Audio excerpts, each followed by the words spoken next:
All right, let's step into the shadows of German mythology today for something a little different, a dark fantasy parable. We're about to witness a debate between two of literature's most epic forces of destruction. But this isn't about celebrating villainy, not at all. It's about understanding a profound and kind of unsettling cosmic principle, the absolute necessity of destruction for progress. So, let's meet our debaters. In this corner, we have Mephistopheles from Goethe's Faust. He's a master of the individual soul. His weapons of choice, temptation, chaos, all that personal friction. And in the other corner, Wotan, the All-Father from Wagner's Ring Cycle. Now, he's not concerned with just one person. His game is the entire cosmic system.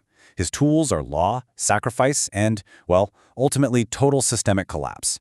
So yeah, two very, very different scales of destruction. And here's the playbill for our cosmic argument. First, we'll set the stage with the central idea of the debate. Then, we'll hear from each of our combatants, the devil and the god. After they've made their cases, we'll compare their methods head-to-head before we finally reach a verdict on this whole idea of necessary destruction. So let's raise the curtain on Act 1, a debate of shadows.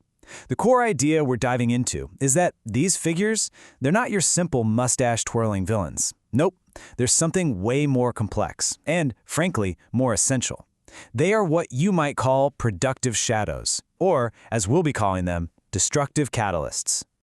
So what exactly is a destructive catalyst? It's not just about breaking things for the fun of it. Its purpose is to shatter old, rigid patterns that are holding everything back. You can think of it as the force that introduces just enough friction to stop us, whether that's a single person or an entire universe, from getting lazy and complacent. They're the critical link between a decaying past and a dynamic future. On to Act 2. Let's hear from our first debater. Mephistopheles takes the stage, and he's here to argue for a very personalized, one-on-one approach to destruction. His whole philosophy is that sometimes you got to do a little evil to get to an unintended good. And honestly, Mephistopheles sums up his entire argument in his own words right here. He says he's part of a power that always wills evil, but somehow always works the good. Just think about that paradox for a second. He's not some failure who can't get his evil deeds right. He's a crucial, if totally unwilling, piece in a much bigger divine plan. So how does he do it? Well, he provides that necessary friction for a soul like Faust, keeping him from just sitting around getting complacent. All his temptations and chaos, they're designed to ignite what's called Faustian striving, that relentless, very human drive for more knowledge, more experience. He's basically the sharpening stone for our willpower. Without him, enlightenment would be easy and because of that, pretty meaningless. He makes sure it has to be earned. And now for Act 3. Our second debater, the All-Father Wotan, enters the ring. His argument is for a much bigger scale of destruction.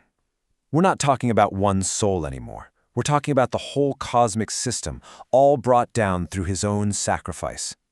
And here's the heart of Wotan's problem. I mean, he's the king of the gods, but he's trapped. And you know what's trapping him? His own rules. The very laws he created to bring order to the universe, the runes carved right onto his spear, have become his prison. The system he built is now so rigid, so inflexible that nothing can evolve. The divine order itself is the source of the rot. And his solution? Wow. It is absolutely radical. He doesn't just try to tweak the system, he demolishes it. First, he admits that the decay is irreversible. Then, and this is a huge move, he actively wills his own end. He orchestrates the complete dismantling of his own divine order because he understands that this chaos is the only way forward. It's a strategic demolition to clear the board for whatever comes next. So what's the result of this divine self-destruction? Well, it's the twilight of the gods, the Götterdämmerung. The collapse of these ancient, rigid structures makes way for a totally new world. This is the age of Siegfried, a hero who represents a brand new kind of freedom, one that isn't tied to the old binding laws of the gods. Wotan's sacrifice was the catalyst that made it all possible. Okay, Act 4. Both of our debaters have made their cases, so now it's time to bring their arguments together for a little head-to-head comparison and really dig into how their very different destructive styles both aim for that same goal, progress. And this is where the contrast just becomes crystal clear. Mephistopheles, he operates on the micro level, the individual human soul. Wotan, he's all macro, the entire divine order. Their methods couldn't be more different. Pure chaos and temptation versus a carefully planned, self-inflicted collapse. And this leads to fundamentally different outcomes. Mephistopheles sparks striving within the existing system, while Wotan achieves freedom by completely destroying the system. One leads to an earned enlightenment, the other to a whole new era of existence.